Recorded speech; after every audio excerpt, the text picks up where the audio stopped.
What's going on, family? Welcome back to the channel, right? Let's talk about it. Keith Thurman versus Yordenis Ugas. I'm gonna call this the career-ending tour. This is it. This is it for both fighters. They're both at that prime age, that ripe age of make or break, of retirement. Um, You got Keith Thurman, who's 30-1. He's 34 years old. He's been inactive. He's consistently inactive. He fights sporadically.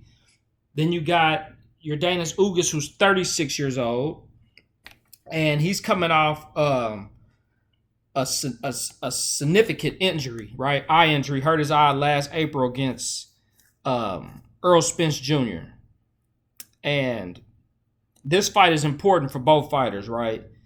This fight, it establishes where these two guys are currently in their career. They're at a fork in the road. You know, do I retire now or do I keep going? That's what this fight is about for me. But I think it's a career-ending tour for both fighters because of the landscape in the welterweight division as of right now. You know, Keith Thurman once upon a time was arguably one of the best welterweights that was fighting. He held, I think, I want to say two out of three of the titles, WBC and the WBA, and I think he might have had the super champ belt at one time. But due to inactivity, due to injuries, he got stripped of a belt. Then he lost one to Manny Pacquiao. He's been in just the injuries, getting married, having kids, just being inactive. It just, I think he was, besides the injuries, I think he was trying to maneuver his career kind of how Floyd Mayweather did after Floyd fought Hatton.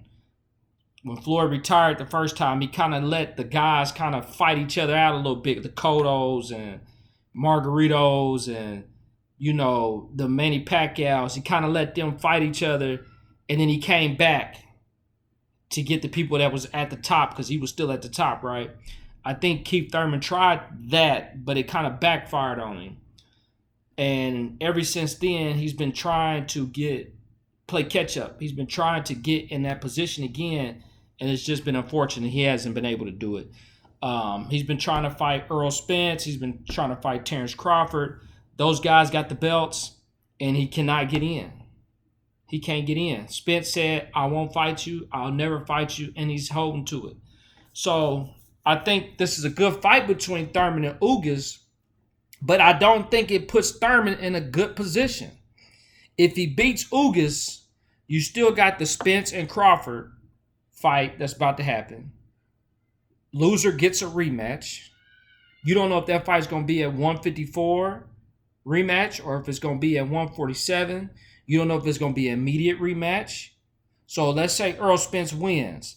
Does he have to give Crawford an immediate rematch? Say he don't.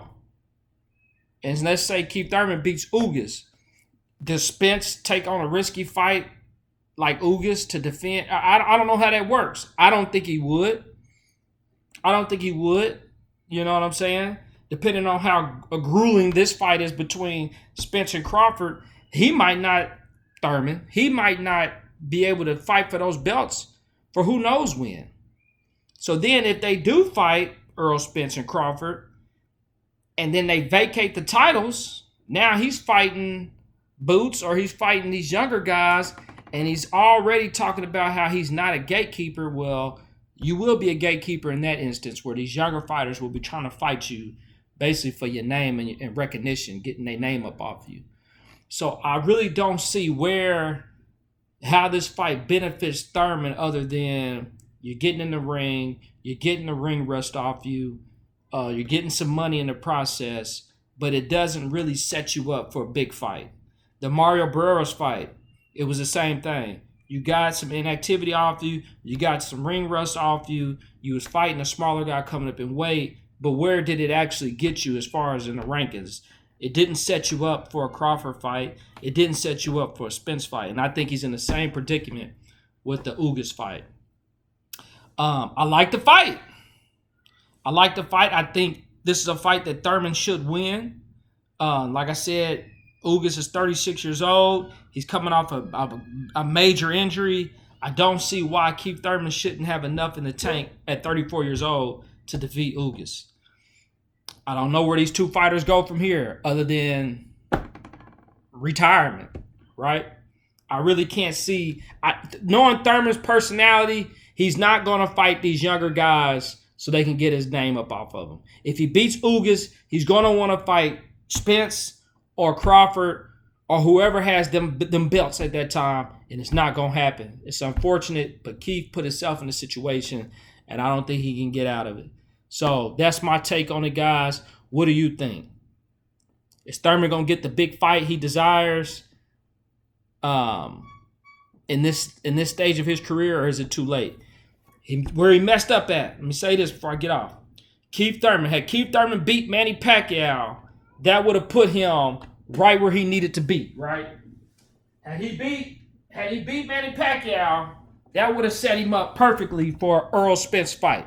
Because once he beat Pacquiao, hey, he's back on top. But he failed. But that's my take on it, guys. You let me know what you think. You looking forward to the fight? Do you think this fight is going to set Keith Thurman up for a bigger fight in the future? I don't think so. Let me know what y'all think. I'm out.